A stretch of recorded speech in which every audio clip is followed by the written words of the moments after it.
Mais uma vez estamos aqui para trazer mais uma aula e agora, nessa videoaula, nós iremos aprender sobre teontologia. Essa é a matéria que nós iremos tratar neste momento e começar a falar a partir de agora. Então nós vamos falar sobre teontologia. Teontologia. Ok? A teontologia, ela é a doutrina de Deus, tá? Nós estamos fazendo curso teológico. Nós já falamos isso em algumas matérias. O que é teologia? Muitos já aprenderam que teologia é o estudo sobre Deus, né? Teologia, ele abrange várias matérias. Nós estamos fazendo a teologia sistemática. Então, nós estamos fazendo várias matérias que vão nos dar a interpretação acerca das coisas de Deus e entender os assuntos gloriosos da palavra de Deus acerca da Bíblia. Então, teologia, né, já sabemos que logia é estudo, né? Ela vem da palavra logos, do grego, e logia, estudo, da palavra logos. E teo, ela significa Deus, tá? Aqui vem do logos e aqui vem de teos. Deus. Então, teos e logo formou-se a palavra teologia, o estudo de Deus, ou das coisas voltadas para Deus, ou das coisas sobre Deus. Então, teologia, e nós estamos fazendo sistemática, tá? Nós estamos fazendo teologia sistemática. O que é sistemática? Sistemática porque nós vamos abordar várias matérias que vão nos falar acerca da teologia, desse estudo glorioso. Então, nós vamos fazer 24 matérias que estão divididas em 6 módulos. Então, cada módulo é composto por 4 matérias e cada módulo nós colocamos aí como um mês, tá? Então, será uma matéria por semana, de segunda a sexta, e no sábado a prova da semana. Então, isso já é padrão. Todas as aulas são transmitidas ao vivo, de segunda a sexta, das 8 horas até as 22 horas da noite. Às vezes pode terminar um pouco antes ou um pouco depois, né? Não tem um horário preciso. As aulas são gravadas, eu estou gravando as aulas e toda vez que termina a aula ao vivo, no outro dia pela manhã, é já disponibilizado a aula para os alunos. Então os irmãos não precisam se preocupar, não precisa mandar nós gravar a aula para você, que todas as aulas são gravadas. E no outro dia pela manhã, elas são disponibilizadas para que os irmãos possam assistir. A teologia não é coisa do demônio, irmãos. A teologia não é coisa do diabo. A teologia é coisa de Deus, E eu entendo que existem muitos mestres, muitos doutores, muitos professores que acabam não incentivando a operação do Espírito Santo para que o aluno possa ter a letra, ter o ensino, ter o conhecimento, junto com a graça, a manifestação e a coordenação do Espírito Santo. Eu sou um professor diferente, eu ainda prezo pelo mover do Espírito Santo. Em algumas aulas, dá vontade até de dar uma corrida aqui, em algumas aulas, dá vontade até de falar em línguas, em algumas aulas, dá vontade de dar até glória a Deus e aleluia. Então, nós ainda somos professores dessa estirpe, desta turma. Então, deixa eu apagar aqui. Então, nós vamos falar sobre a matéria teontologia. Vamos lá. Vamos começar a falar sobre teontologia. O que é teontologia? O que significa teontologia?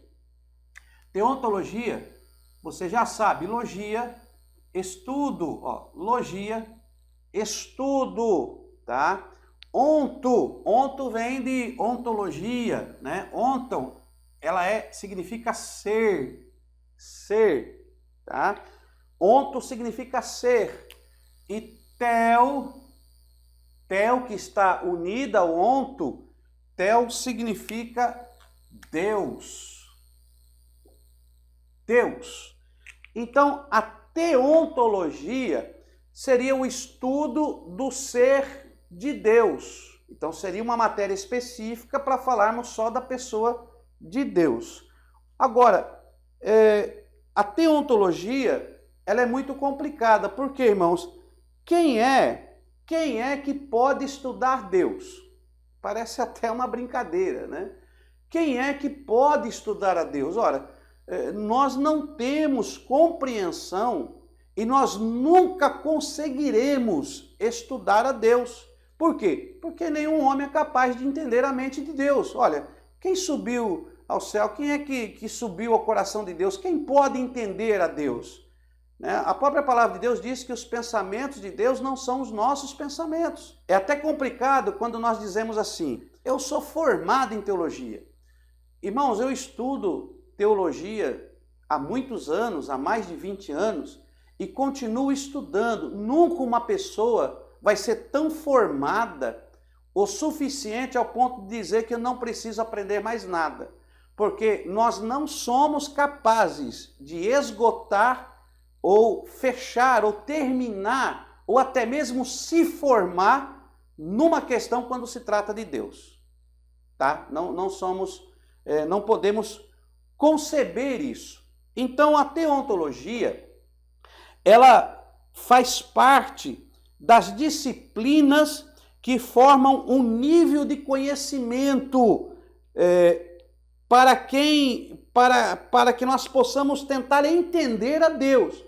Então a teontologia é só uma disciplina, o qual nós vamos aprofundar acerca da pessoa de Deus para tentarmos entender a Deus, tá bom? Então, não é completo no sentido de dizer, vocês não têm mais nada para aprender. Não. Nós vamos dar aqui uma instrução básica para que você possa crescer no conhecimento. Nós já falamos acerca do conhecimento e da sabedoria, do conhecer e do saber, que são diferentes.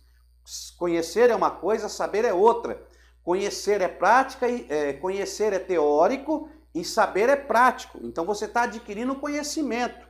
Mas a sabedoria vem da prática, né? De aprofundar. Então a teontologia seria o estudo do ser de Deus. Mas eu quero dizer para você que eu prefiro definir teontologia como mergulhar no ser de Deus. Então nós não iremos estudar. Eu quero dizer para você que nós vamos mergulhar no ser de Deus, ok? Então nós iremos mergulhar no ser de Deus, tentar dentro da nossa pequenez, da nossa mente humana e falha, tentar compreender algo bem sobre o nosso Deus que é glorioso. Então isso é teontologia, tá? Teontologia é o estudo do ser de Deus. Mas nós não vamos estudar porque nenhum homem é capaz de estudar Deus. Deus não é um ser pessoal no sentido humano ou completo para que nós possamos entender. Deus não é algo material, Deus não é algo físico, tá? Para que nós possamos entender a Deus. Então a nossa mente ela é passível de erros ao tentar compreender algo tão glorioso. Então eu prefiro dizer que na matéria de teontologia nós vamos mergulhar no ser de Deus. Nós vamos aprofundar no ser de Deus, nós vamos tentar adentrar em Deus e tirar experiências e ensinos que nos levem a cada vez mais perto de Deus, tá ok? Então, isso é teontologia. Teontologia é isso aí, apenas uma matéria acadêmica, tá? Então, nós falamos que é a doutrina de Deus, né? Nós dizemos que a teologia é uma doutrina, doutrina de Deus. É uma das matérias que compõem a teologia sistemática. Por exemplo, nós vamos fazer esse mês teontologia, ramartiologia, ramarte o pecado, logia estudo sobre o pecado. Vamos fazer angelologia, né? Estudo acerca dos anjos. Cristologia, estudo sobre a pessoa de Cristo. Então nós vamos fazer várias matérias, isso está dentro da teologia, são matérias acadêmicas que vão fazer você entender e ter um conhecimento para conhecer mais sobre o nosso único e verdadeiro Deus e adquirir sabedoria na prática da sua formação para com Deus. Sobre teontologia, para nós começarmos a entender sobre o mergulhar em Deus, primeiro nós temos que definir como está escrito em João, no capítulo 4 e no versículo 24. Vamos ler? Então pega aí a sua Bíblia, abra aí o Evangelho de João. João, vamos lá. João, capítulo 4. Abra aí o Evangelho de João, capítulo 4. Deixa eu pôr aqui, né? Senão, João. Abra aí, João, capítulo 4 e o versículo, deixa eu ver aqui, 24. Isso mesmo? João 4, 24. João, capítulo 4, versículo 24. Vamos ler esse versículo aí para a glória de Deus. Evangelho de João, capítulo 4, versículo 24. Olha o que diz o texto aqui, né? Jesus, ele se encontra com a samaritana lá no poço, né? Na fonte de Jacó, no poço de Jacó, e ele encontra com a samaritana, há um diálogo com a samaritana, e Jesus vai dizer para ela que chegou a hora em que os verdadeiros adoradores adorarão o Pai em espírito e em verdade. No versículo 24, o próprio Cristo diz para ela que Deus é espírito. Deus é espírito. Ele não está dizendo que Deus era, que Deus vai ser, que Deus foi. Ele está dizendo que Deus é. Então, Deus é espírito e importa que os verdadeiros adoradores o adorem em espírito e em verdade. Em espírito e em verdade. Então nós temos aqui uma definição, deixa eu colocar aqui do lado. Nós temos aqui uma definição de Deus, né? Já temos aqui um primeiro ponto de partida, o qual nós iremos usar. Qual é esse primeiro ponto de partida? Olha, Deus, ele é espírito. Deus é espírito. Deus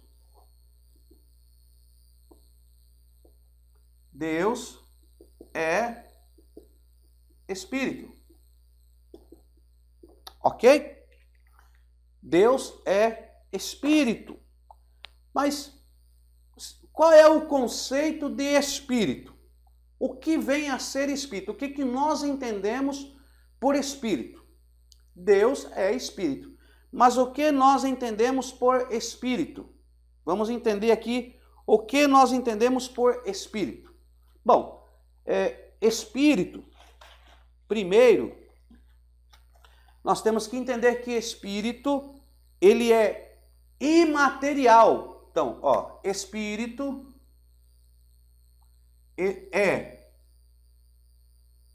imaterial,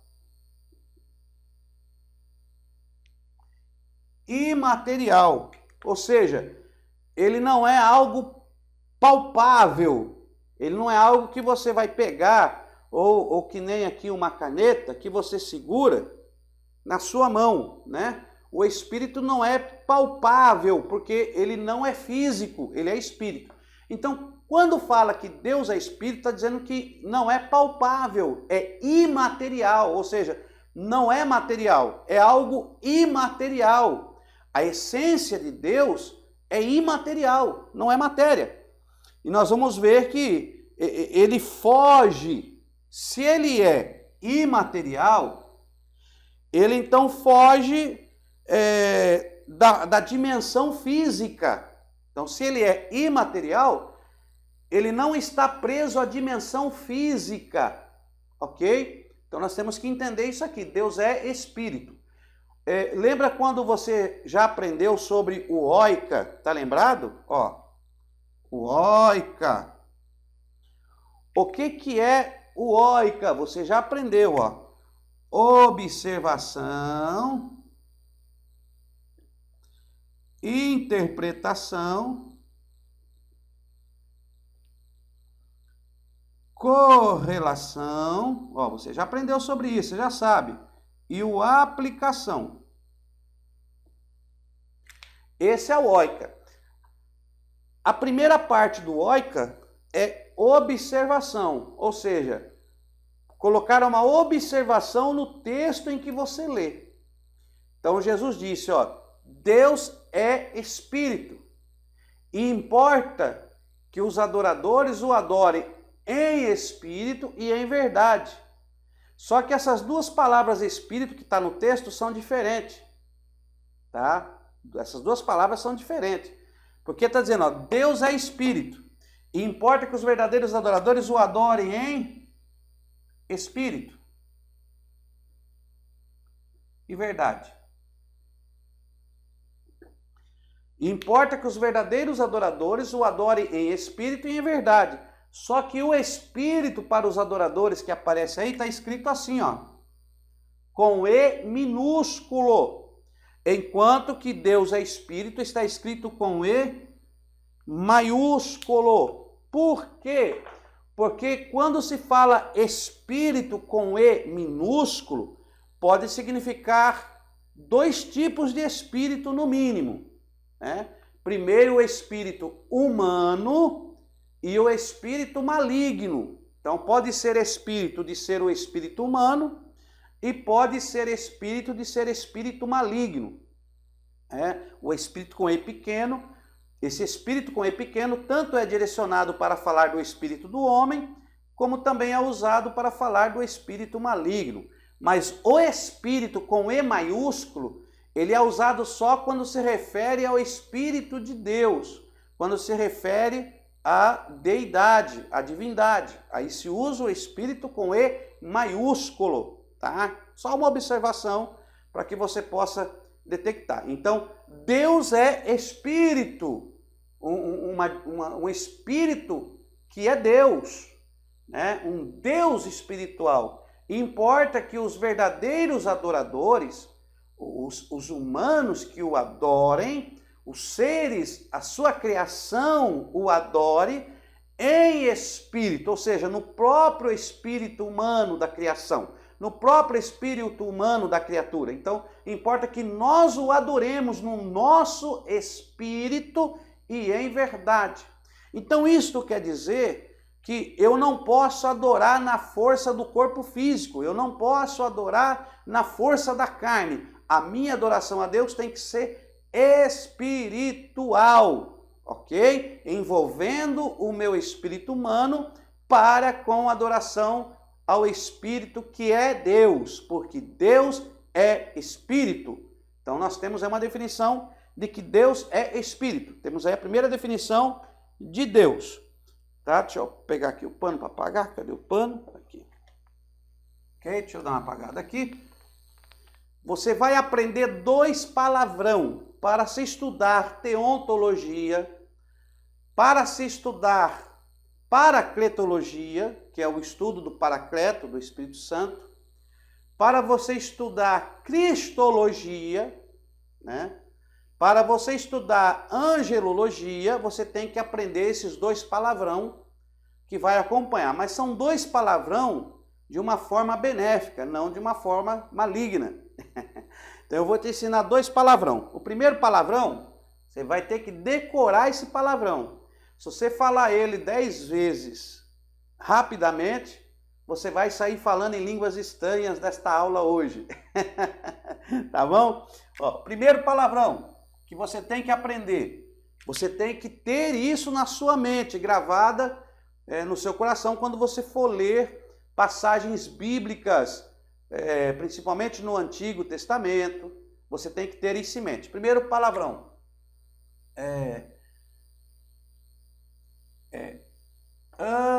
Não, deixa eu fazer de caneta preta, que a caneta preta ela fica melhor. Ó. Primeiro, Antropopatismo. Olha o palavrão. Antropopatismo. Esse é o primeiro palavrão que você tem que aprender para nós tratarmos do assunto relacionado a Deus, ao Espírito Santo, a Cristo, né, aos anjos. Você tem que aprender esse palavrão aí. Antropopatismo. E o outro palavrão é antropomorfismo. Antropomorfismo. Então, você tem que aprender esses dois palavrão. Todas as vezes que nós vamos compreender a Deus, é necessário termos essas duas palavras em mente e o que elas significam. Porque nós vamos tratar de uma matéria, de um Deus que é Espírito. O que é antropopatismo? Então, ó,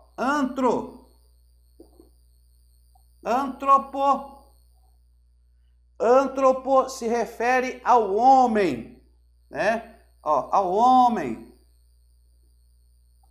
ser humano, ok?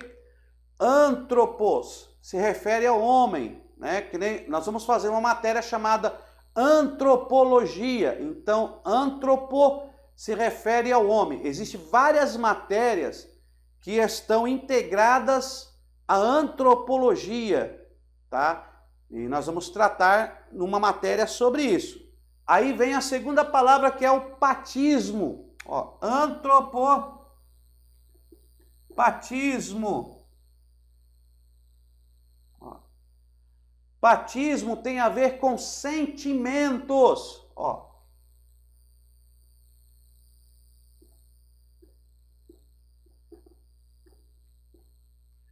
sentimentos.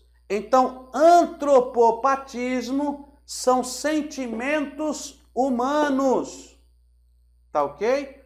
Antropopatismo, sentimentos humanos ou sentimento do homem.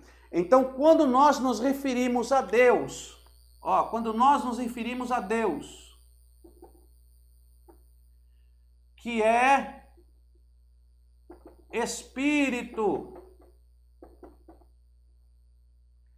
nós não podemos compreender esse Deus que é glorioso, esse Deus que é o Alfa e o Ômega, esse Deus que ele é o princípio e o fim.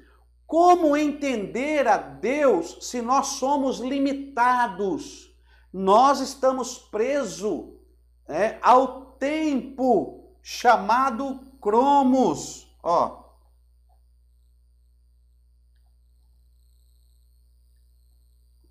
Chamado cromos. Nós estamos presos ao tempo chamado cromos. Nós temos limitações. Nós temos um tempo de vida que está para terminar porque estamos presos ao tempo. Somos limitados. Porém, Deus não está preso ao cromos, porque Deus, ele é Kairos, ele é. O que Deus é? Deus é Kairos. Ó, Deus é Kairos. Eu pus com Y porque eu gosto de dificultar. Deus, ele é Kairos. Deus, ele não está preso ao cromos, que é o tempo do ser humano, o tempo terreno. Ele é espírito e é Kairos, eterno. Nós vamos ver os atributos de Deus. Deus, ele se move na eternidade, não tem princípio nem fim, porque ele em si, ele é o alfa, ele é o ômega. Deus, ele revela o fim da história no começo da história. Ele consegue iniciar a história revelando o fim.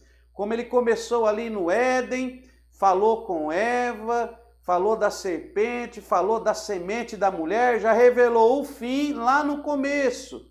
Já revelou Apocalipse, né? lá no começo. Esse é o Cordeiro de Deus que foi morto desde o início.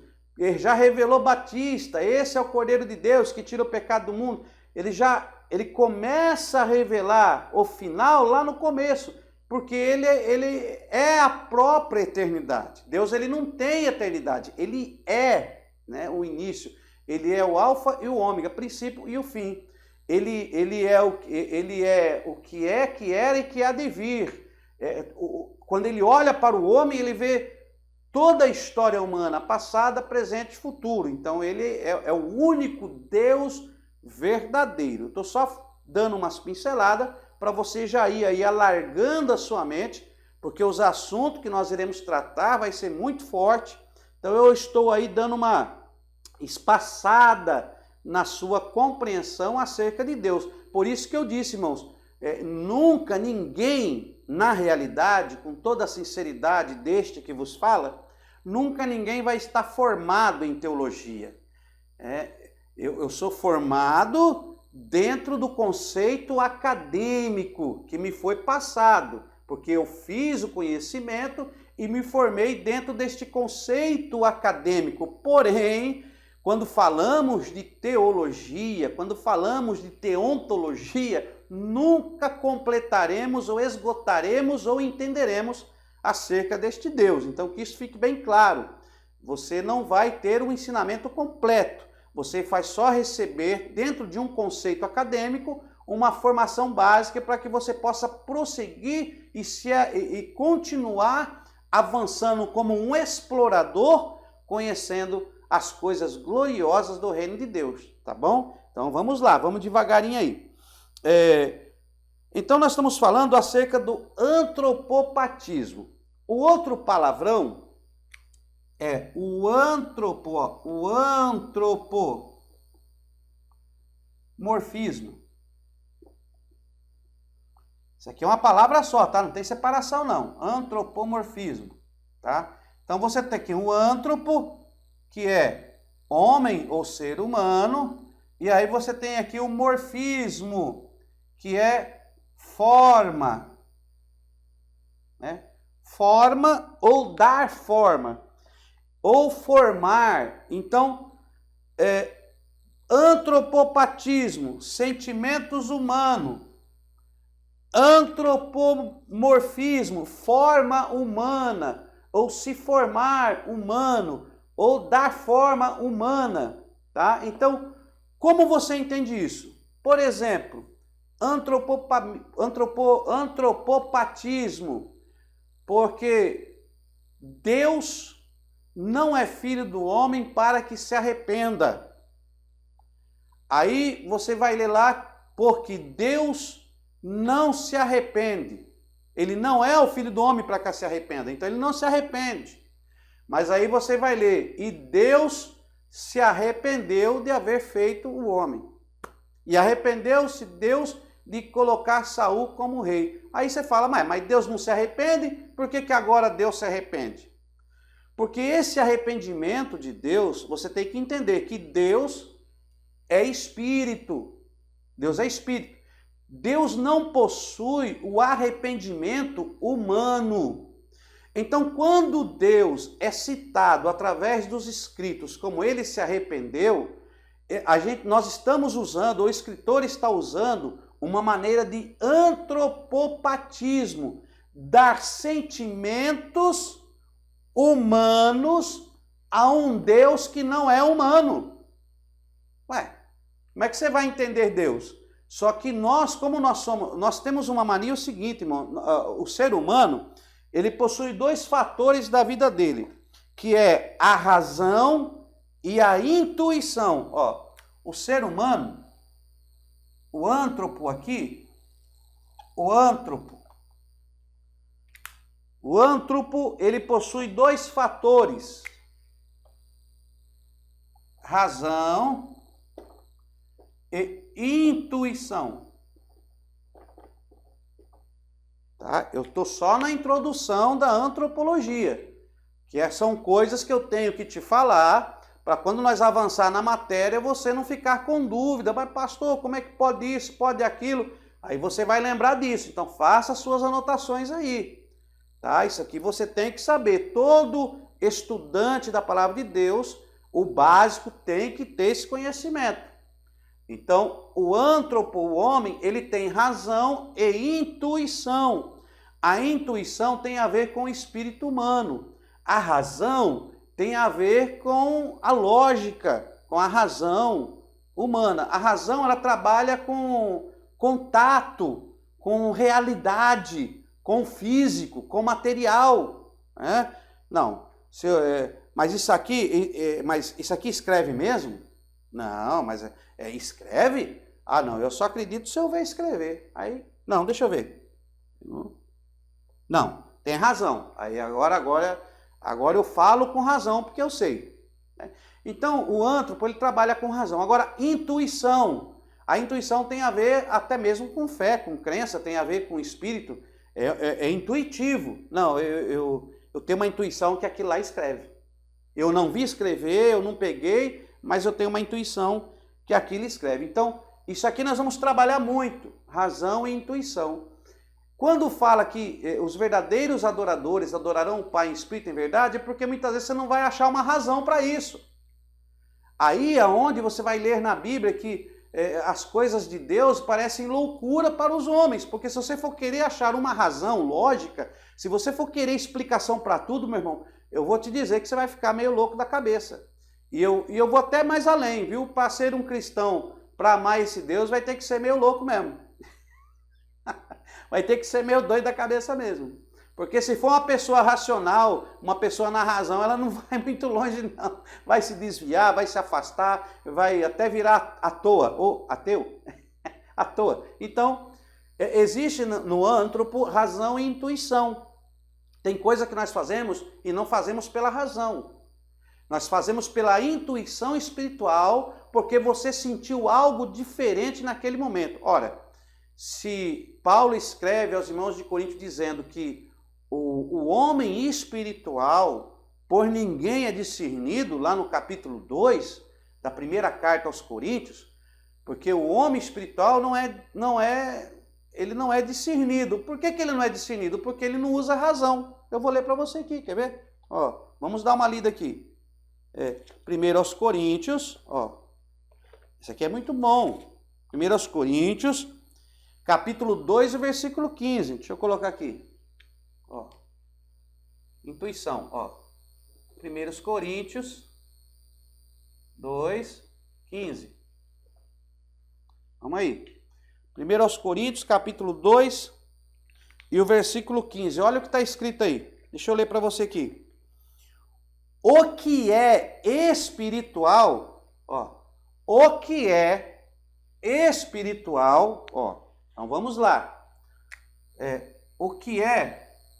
Deixa eu pôr aqui, ó.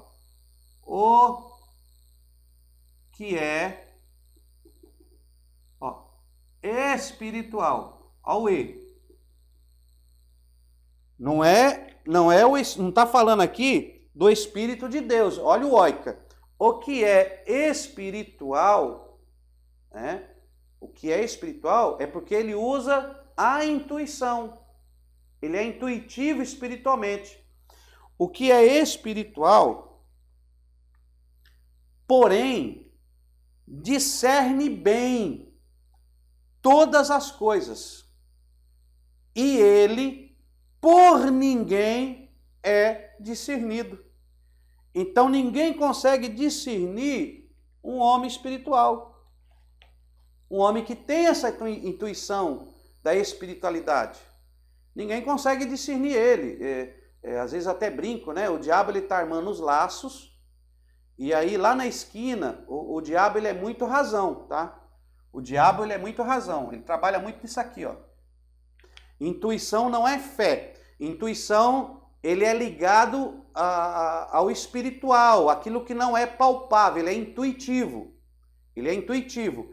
É uma área do nosso ser que é intuitiva. Não precisa de algo material ou físico para que nós não possamos ser intuitivos. Não tem como eu explicar para você o que é uma intuição na sua essência. mas não tem a ver, não é fé, não é fé. Tem a ver com fé, mas não é fé. A Bíblia diz que a fé é o firme fundamento das coisas que não se vê, mas espera. A intuição é algo que você faz intuitivamente, porque dentro do seu espírito você sentiu que tem que fazer aquilo. O diabo vê que você gosta de passar sempre naquela rua, tá? Sempre naquela rua. E aí, dependendo da sua intuição, você está andando, o Espírito de Deus comunica com o seu espírito e trabalha na intuição do homem. E aí você sente e você diz, não, peraí, eu não vou por ali não, eu vou passar por aqui. Então o Espírito trabalha muito na intuição do homem, tá? Na intuição do antropo. Então ele trabalha muito. E aí dentro dessa intuição que você vai ter esse contato espiritual com Deus. Agora, se você for tentar usar a razão, racionalizar tudo, né? Tem pessoas que ela quer saber a razão de tudo. Infelizmente, irmãos, tem coisa na Bíblia que Deus não deixou revelado para nós. Você sabia? Tem coisas na Bíblia que não está nos revelado. Tem coisas que não está claro. E se o homem for tentar procurar razão em tudo, ele não irá seguir ou não irá compreender as coisas de Deus. É necessário usarmos sim um pouco da nossa razão, porque nós vamos usar. É necessário usar sim, e nós vamos fazer isso, porque nós não podemos também ser pessoas irracionais, porque nós somos seres racionais e usamos nossa razão, porque está no antropos, está no homem. Vamos usar a razão, mas não podemos se esquecer do Espírito. Por isso que Deus diz na sua palavra, crescei no conhecimento, né? Crescei no conhecimento e na graça e no conhecimento. Você deve crescer. Então você tem que ter um equilíbrio na sua vida. Você tem que ter um equilíbrio do material, do físico e do espiritual. Você tem que ser uma pessoa equilibrada. Você não pode ser nem de mais uma coisa e menos outra, e nem de mais a outra e menos uma coisa. Você tem que ser uma pessoa equilibrada. Porque quando você perde o equilíbrio, o diabo ele trabalha no desequilíbrio. O diabo trabalha no desequilíbrio, mas Deus trabalha dentro do equilíbrio, ok? O diabo ele usa muito desequilíbrio, ele tenta desequilibrar o homem para ele conseguir realizar os seus intentos.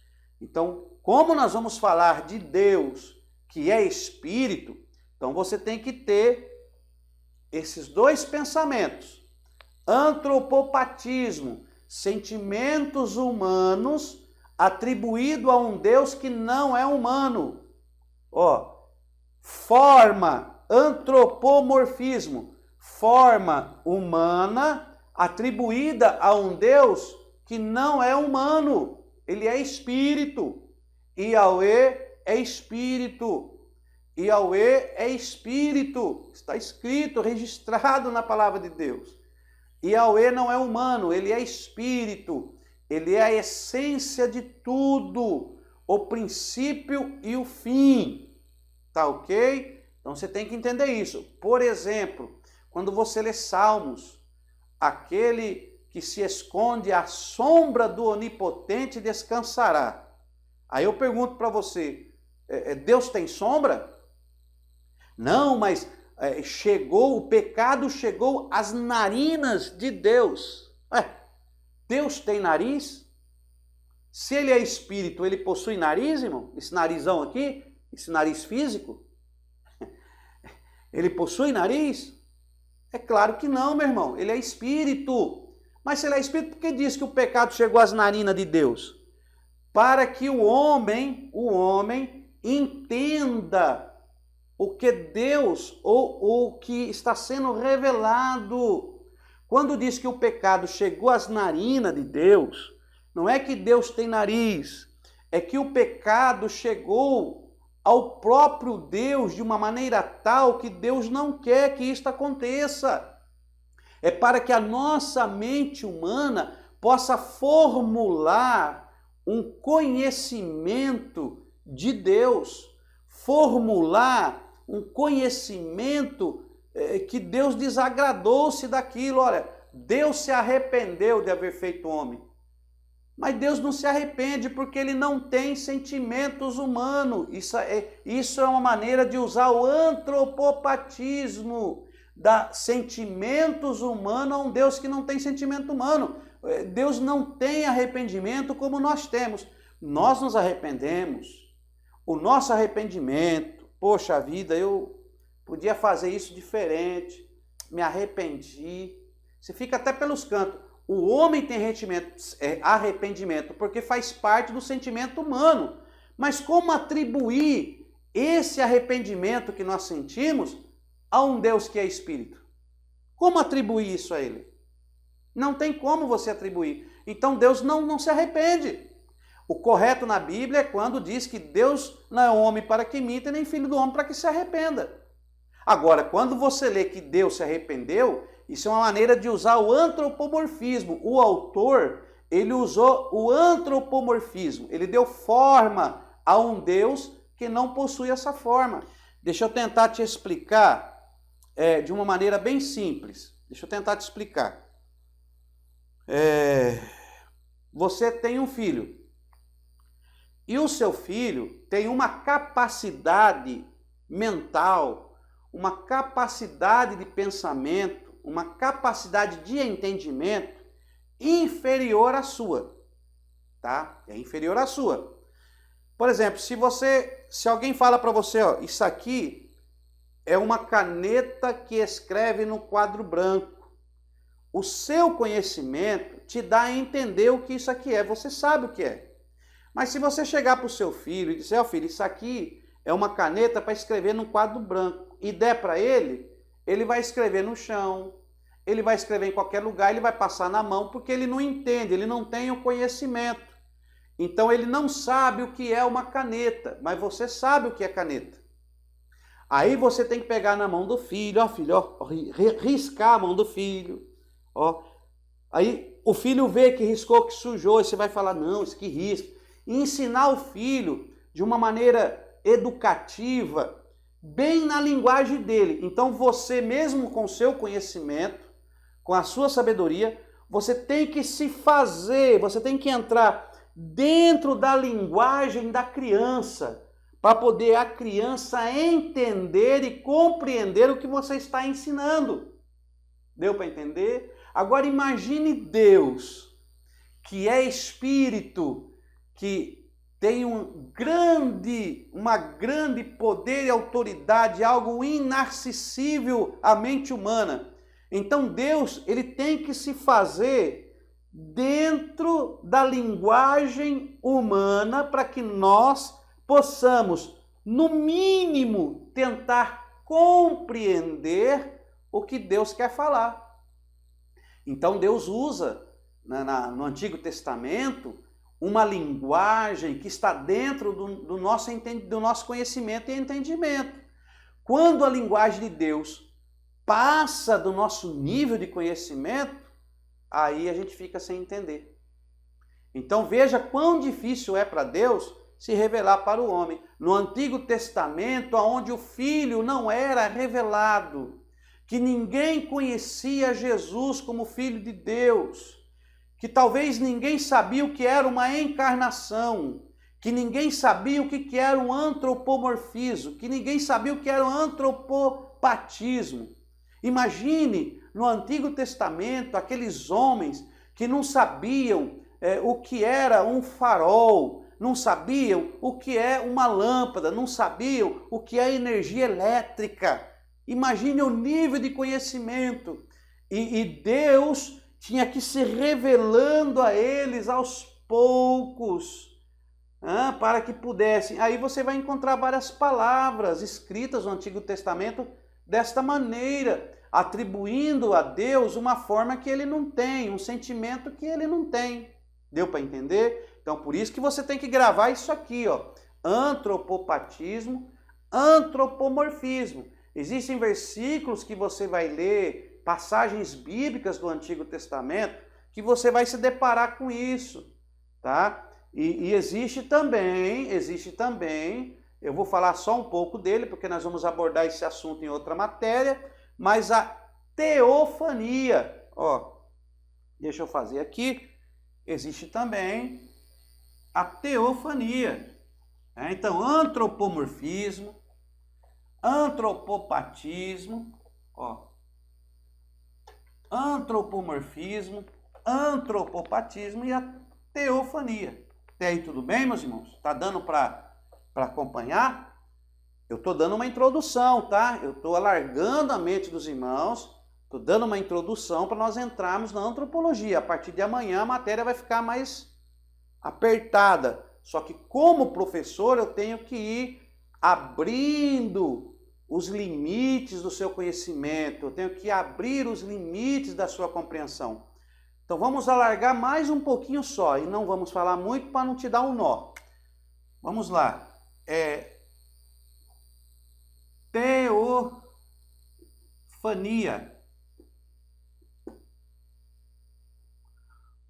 O que é teofania? Bom, você já sabe que Teo é Deus. Teo é de Theos, né? É de Theos, que é Deus. E o que é fania? Fania é aparição. Aparição. Aparição. Então, teofania é a aparição de Deus em forma humana. Em forma humana. Deu para pegar? Então, teofania é a aparição de Deus em forma humana. E isso é uma teofania. Teofania. Então, Deus, ele aparece de uma forma teofânica, ele atribui a ele uma forma. Que forma? Uma forma humana. Para quê?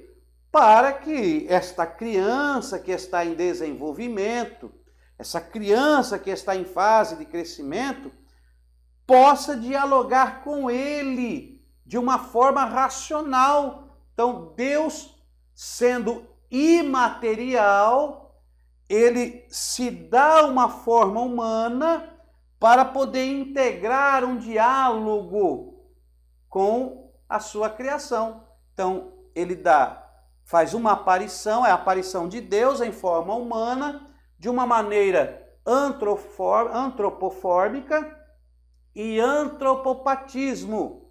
Deu para entender? Existem alguns assuntos que estão retratados a Deus, mas não quer dizer que seja a realidade de Deus. É apenas uma forma de linguagem para que o homem possa entender a Deus. Tá bom? Então nós estamos aqui. Deus é Espírito, então teofania. Nós vamos usar muito aqui, ó, teofania, dentro da cristologia. Tá? Cristologia, angelologia, nós vamos usar muito isso aqui. Tem ontologia também, mas nós vamos usar menos porque eu quero usar mais na próxima matéria. Então isso aqui é só para os irmãos terem consciência dessas 3 palavras que vocês têm que decorar. Já decorou? Antropopatismo, antropomorfismo e teofania. Guarda aí, tá bom, meus queridos? Guarda aí.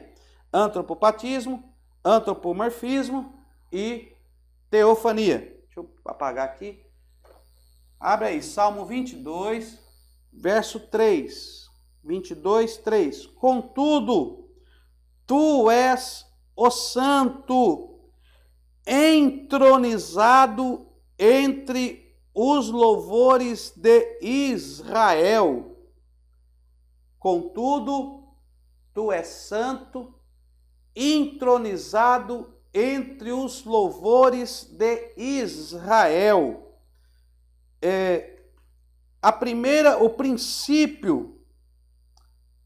O princípio para se conhecer a Deus, a primeira coisa que nos leva a conhecer a Deus, deixa eu marcar aqui, é o louvor.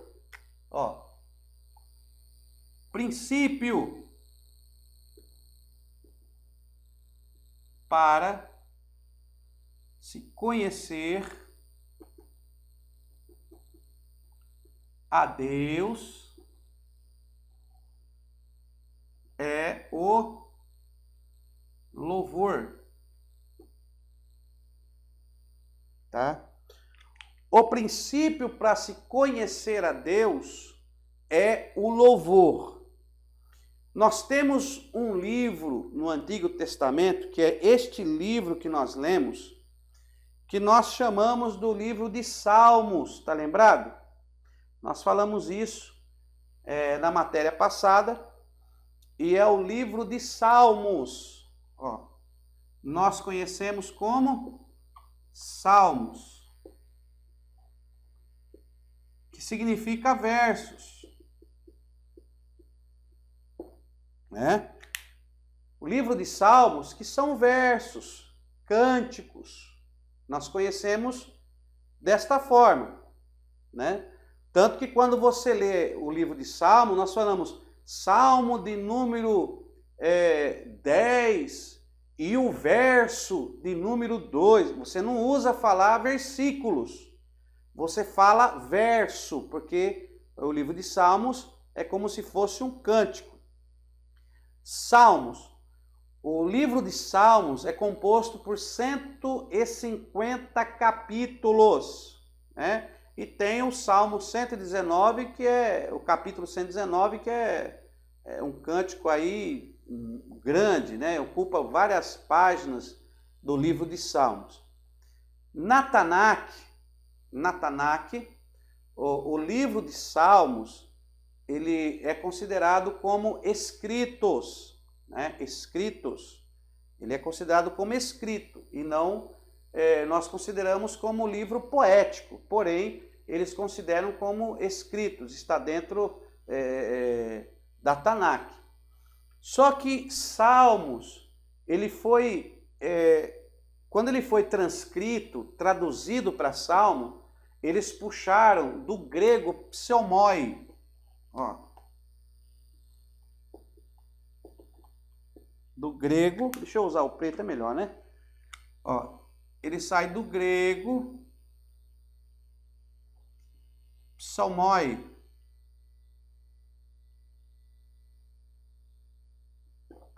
Psalmoi.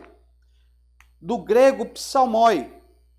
Salmos, ele é extraído do grego psalmoi.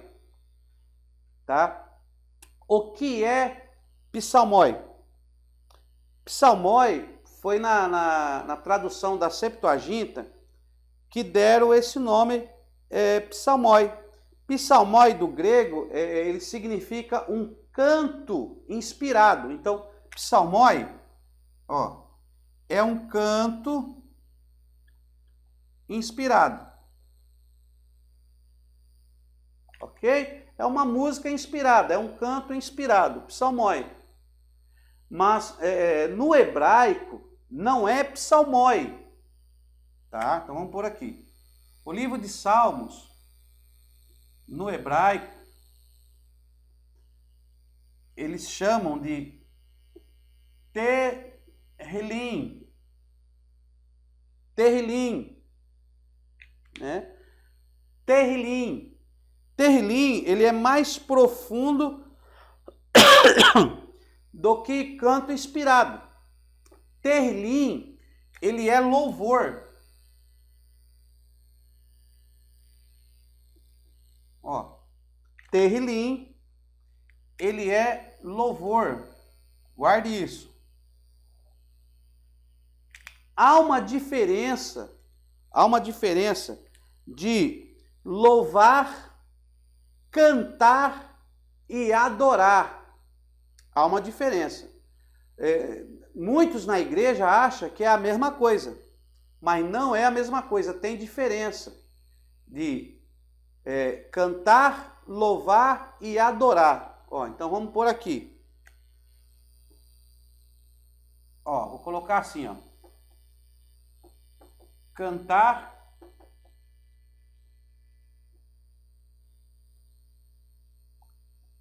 louvar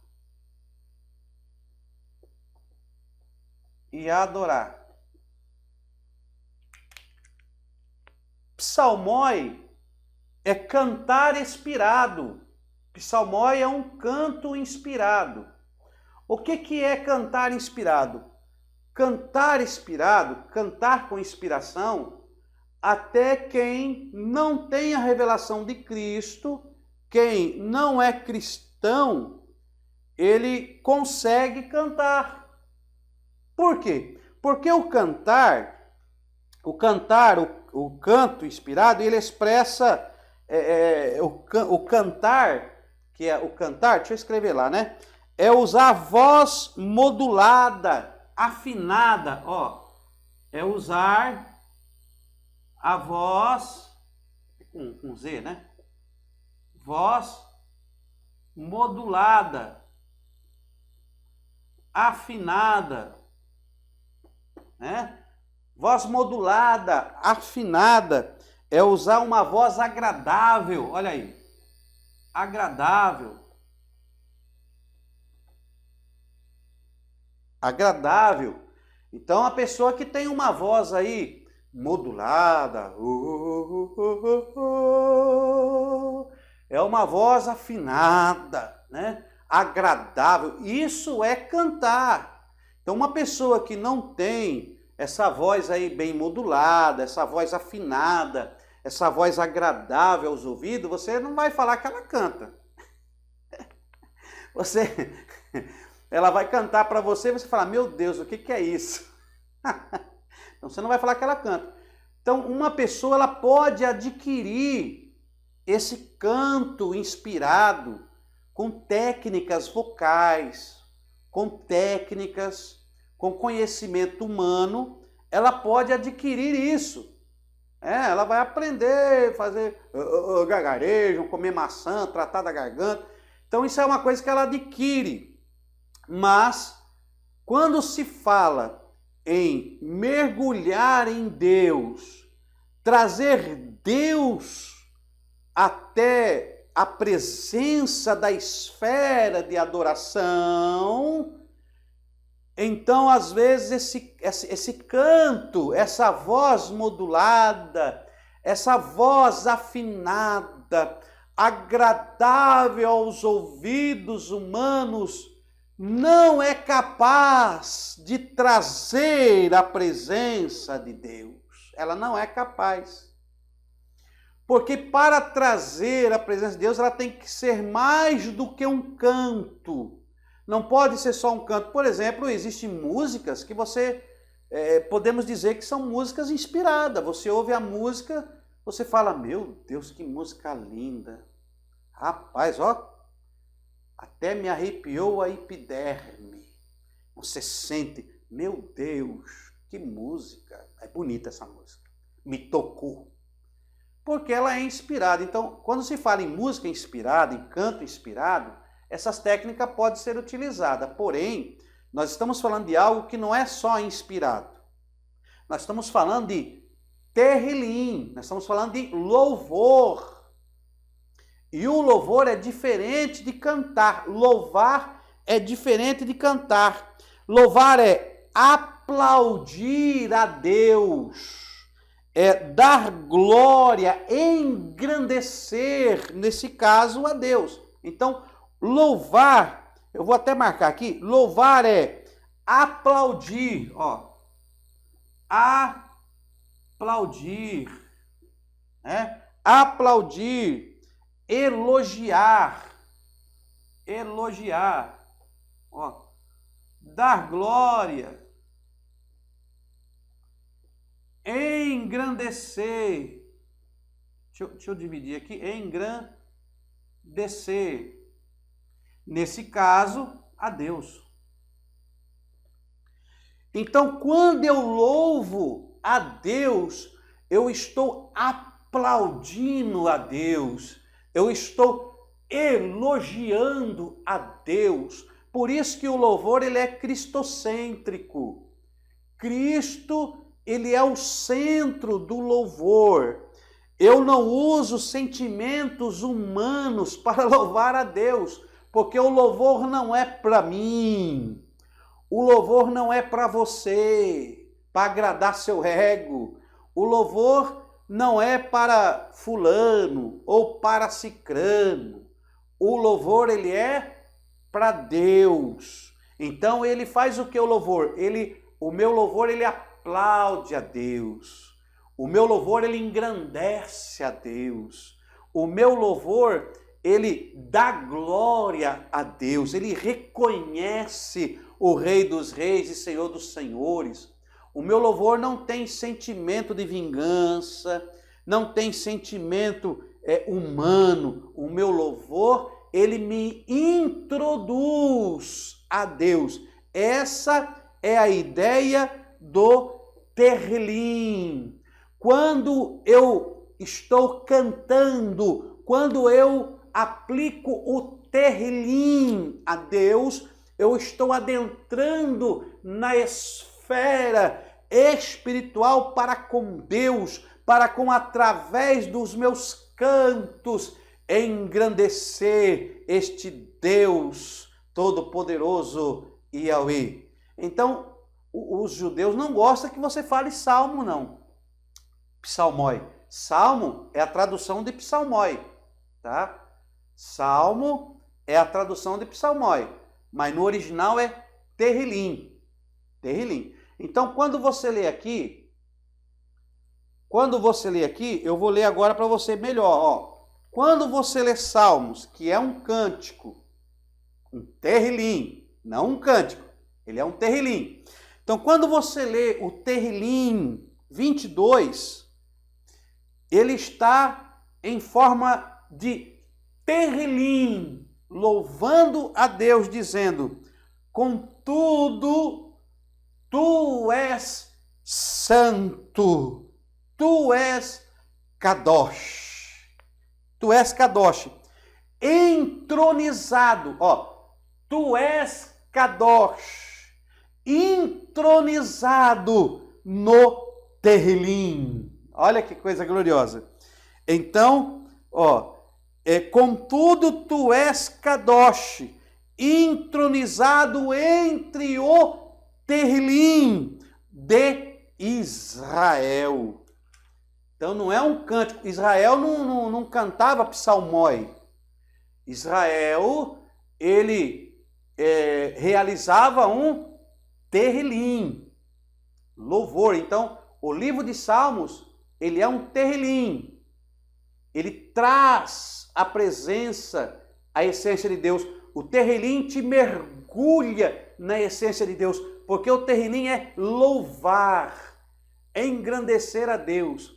Você consegue enxergar e consegue ver uma diferença, mas o louvar é só para Deus.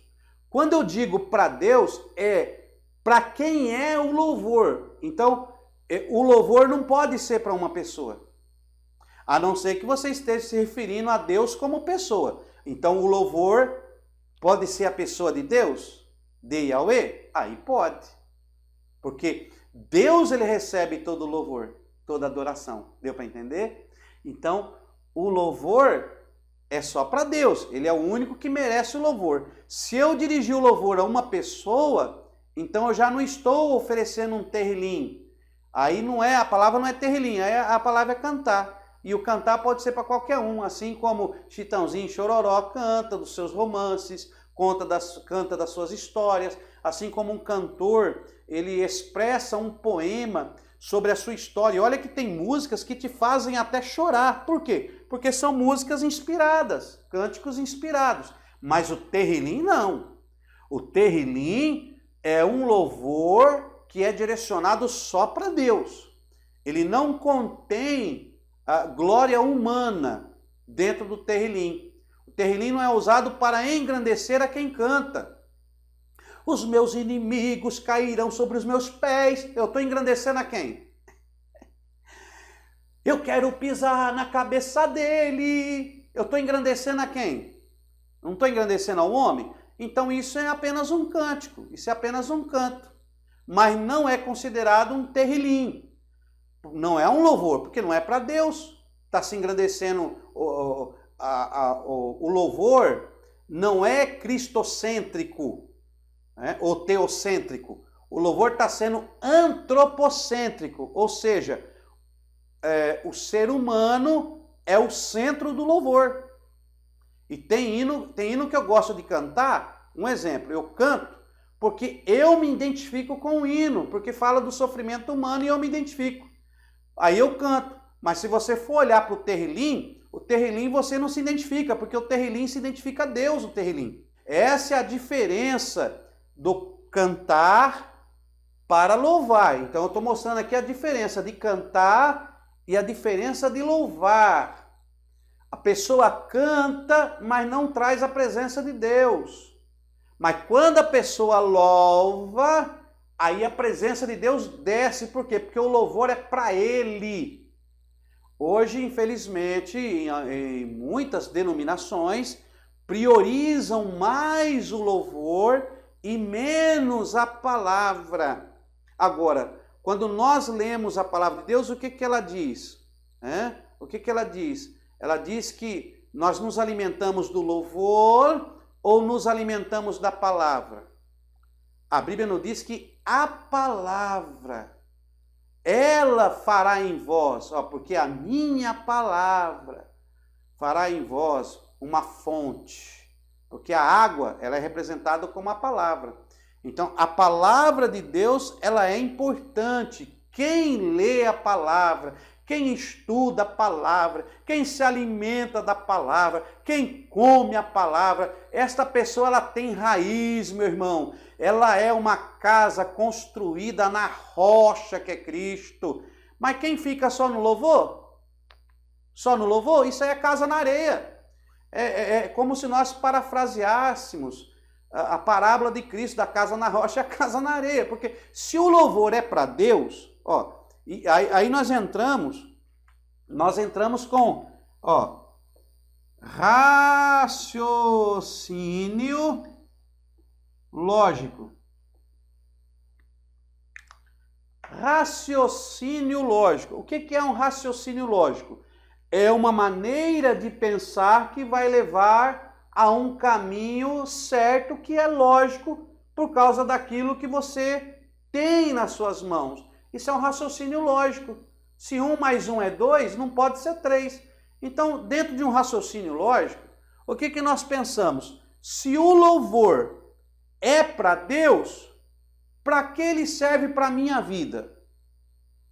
Porque o louvor ele é para Deus, não é para Deus?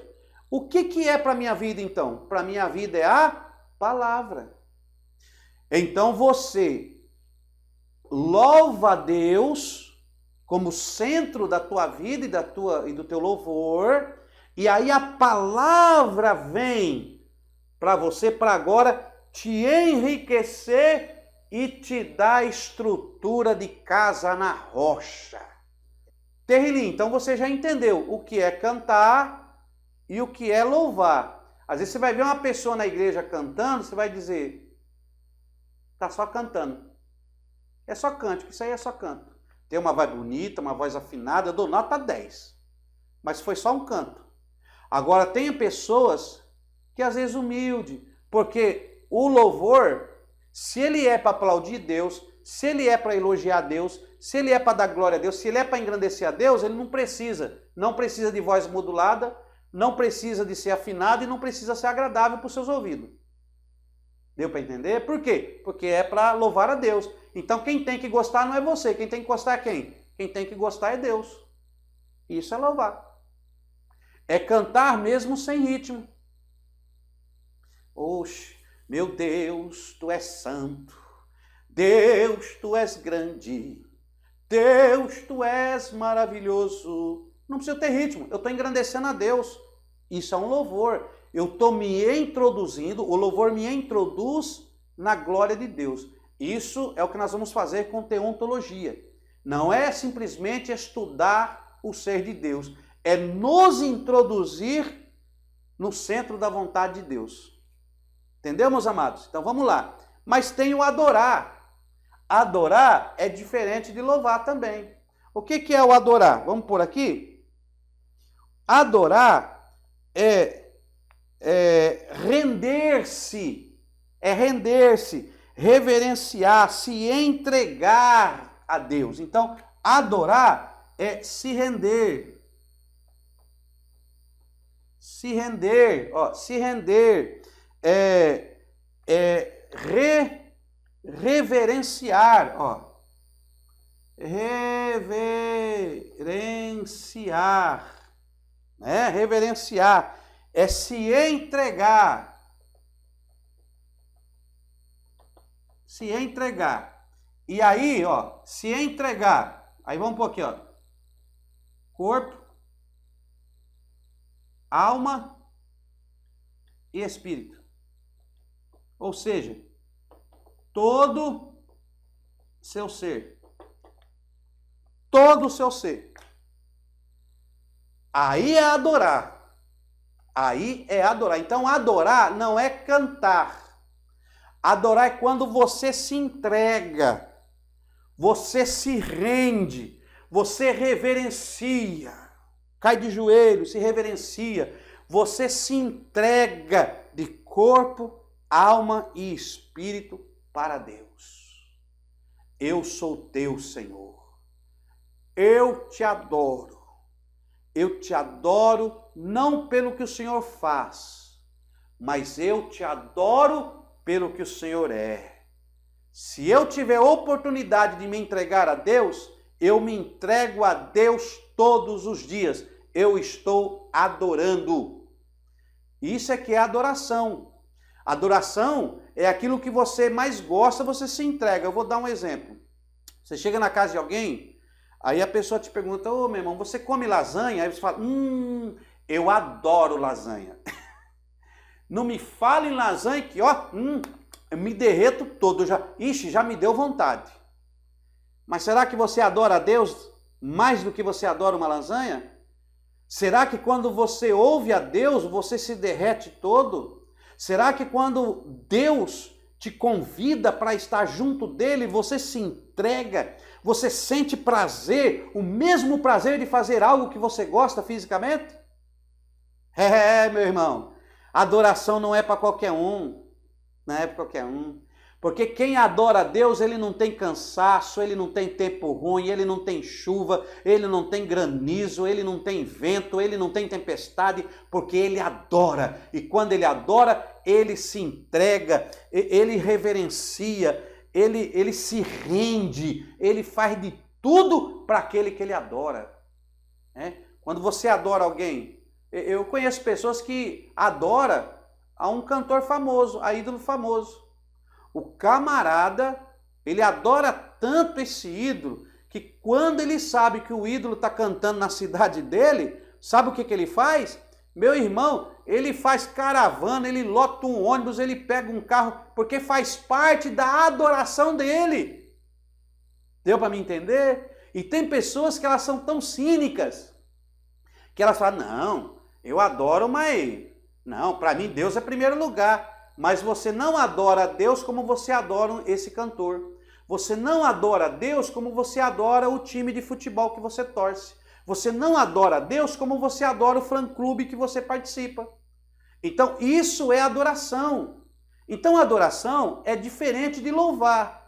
Enquanto que louvar, eu elogio a Deus, eu aplaudo a Deus, eu dou glória a Deus, eu engrandeço a Deus, a adoração eu me entrego.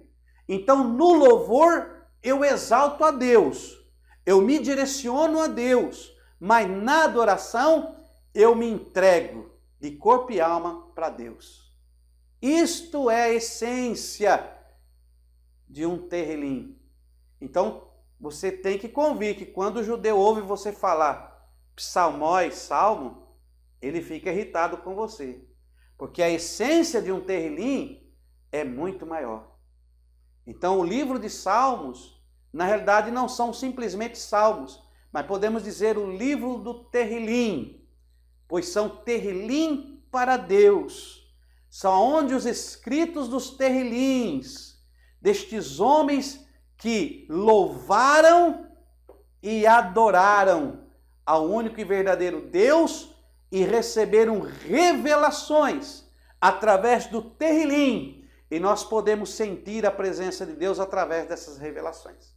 Esse é o princípio, eu estou falando de um princípio, para você começar a conhecer a Deus. O primeiro princípio é o louvor, é o Terrilim.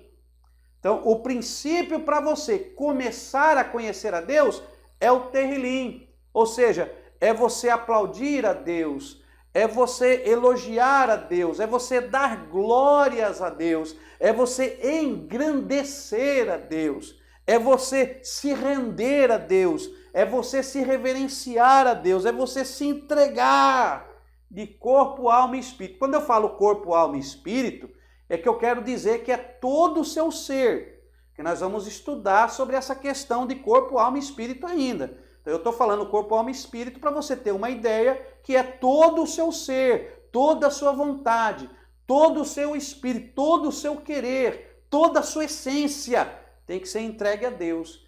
Este é o princípio. Se você não quer se entregar totalmente para Deus, se você não quer aplaudir a Deus, elogiar a Deus, se você não quer pôr a Deus em primeiro plano, então você não vai nem começar a conhecer a Deus. Vamos ler um Terrilim? O Terrilim 91, versículo 1. O Terrilim 91, você já sabe o que é Terrilim, né? Terrilim é o livro de Salmos e é no original hebraico. No original hebraico não é Salmo, é Terrilim. Salmo é a tradução do grego psalmoi. Então vamos falar Terrilim, que agora você já sabe a essência do Terrilim e a revelação que tem dentro deste livro. Então abra aí, ó, Terrilim 91. Vamos ver aqui o Terrilim 91. Ó, vou folhear aqui. Terrilim 91, olha que coisa espetacular. E um cântico de Moisés, um homem de Deus. Olha o Terrilim de Moisés, um homem de Deus. 91, olha o que diz o Terrilim. Aquele que habita no esconderijo do Altíssimo. Olha aí, aquele que habita no esconderijo do Altíssimo, a sombra do Onipotente descansará. Ele está usando aí antropomorfismo, ele está usando antropopatismo, né? Porque ele está se referindo à sombra de um Deus que não tem sombra. Então ele está usando aí um antropomorfismo, está usando antropopatismo para que você possa entender a Deus.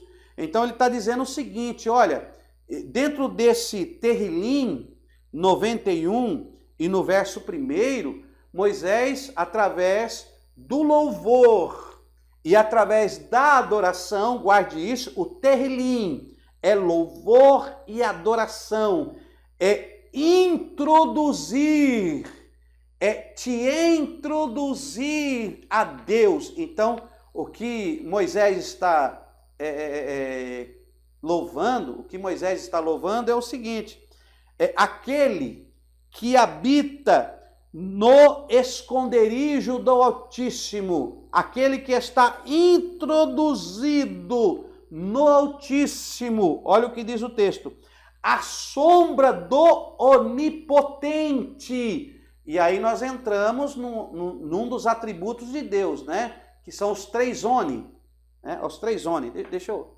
marcar aqui. Nós vamos falar sobre isso. Espera aí, daqui a pouco nós chegamos lá. São os três oni, ó. Os três oni. Os três oni, né? Então vamos por aqui, ó. Onipotência, onisciência,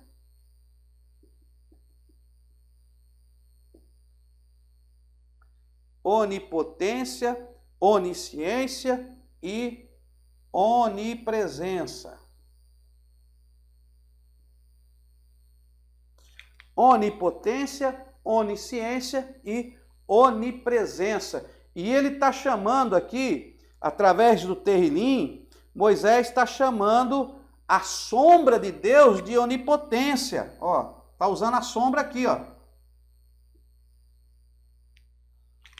ele está usando o antropomorfismo para se referir à onipotência. Então ele está querendo dizer que a onipotência de Deus, o grande poder de Deus, é porque não tem limites, é ilimitável, é um poder que não tem outro superior. Então ele está dizendo que aquele que habita, aquele que se introduz no esconderijo do Altíssimo, dentro de Yahweh, aquele que está à sombra do Onipotente, que está debaixo de todo o poder, né, de Yahweh. Então o que ele faz?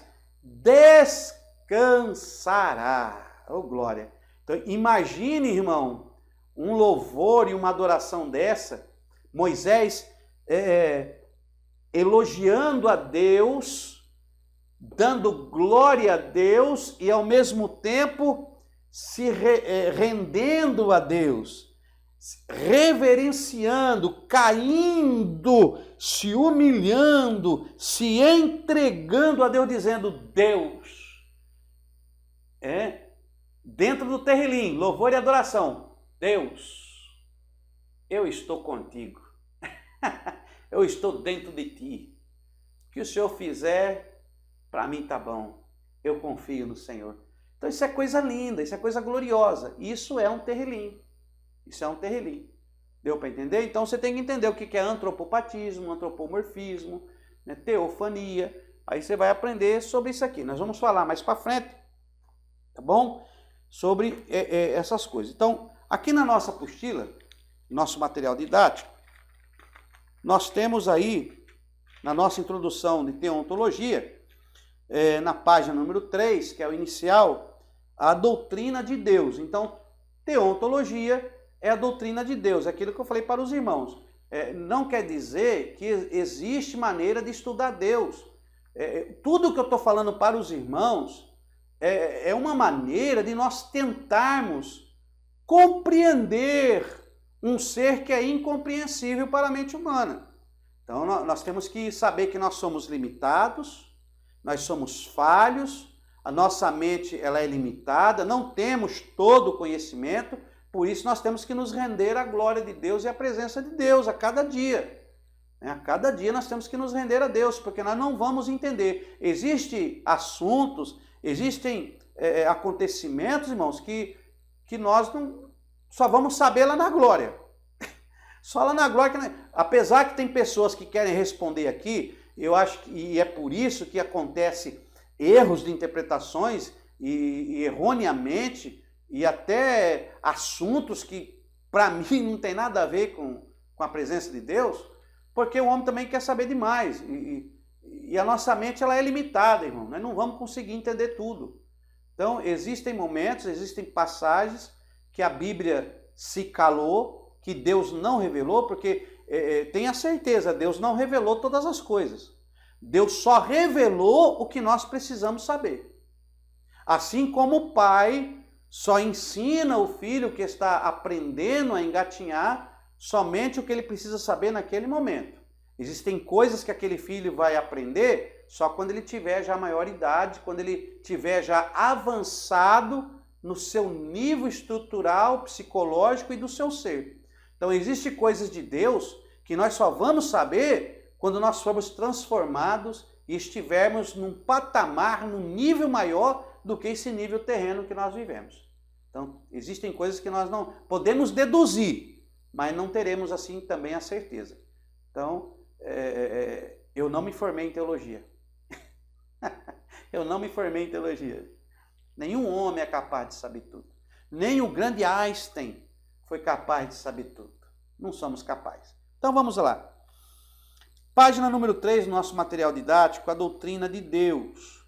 A doutrina de Deus é o ponto central de grande parte do restante da teologia. Então, é um ponto principal que nós vamos falar. Toda a teologia é voltada para Deus, por isso que se chama teologia, porque teu é Deus e é o estudo sobre Deus, então é tudo voltado para Deus. Que cresça Yahweh. Então, que Yahweh cresça e eu diminua.